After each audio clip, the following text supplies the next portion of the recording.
Hey everyone, this is Paul Ryan, House GOP Speaker, talking to Jake Tapper of CNN and himself saying that he is not ready to back Donald Trump as the GOP nominee for president of the United States.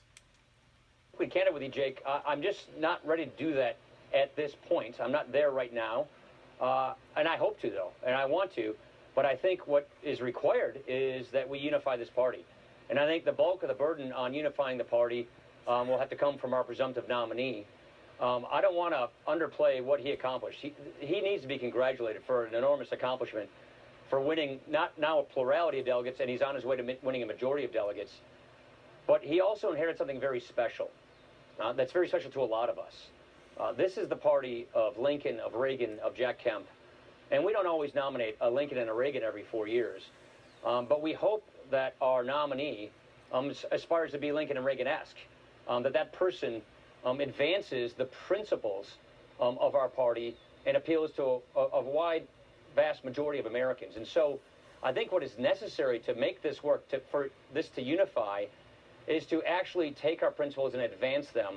And that's what we want to see.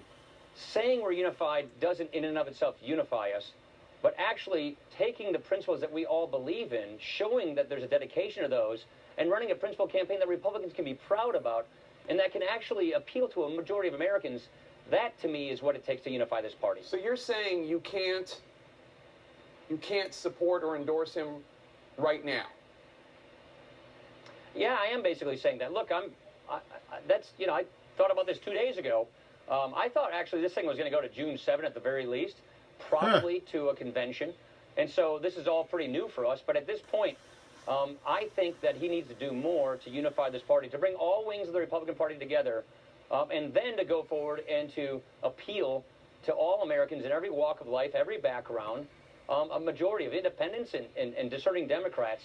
And so, I think conservatives want to know, does he share our values and our principles on limited government, the proper role of the executive, adherence to the Constitution? There are lots of questions that conservatives, I think, are going to want answers to, myself included.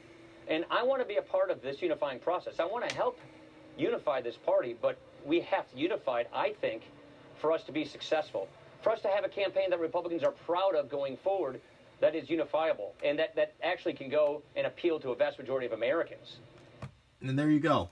Basically, he's saying, look, Donald Trump, we know that racists have fueled your growth, but we want to know if you can do without that message and bring the rest of the Republican Party, which is a little bit racist in some cases and a lot of racist in others, together. That's really what Paul Ryan is saying. Stay tuned.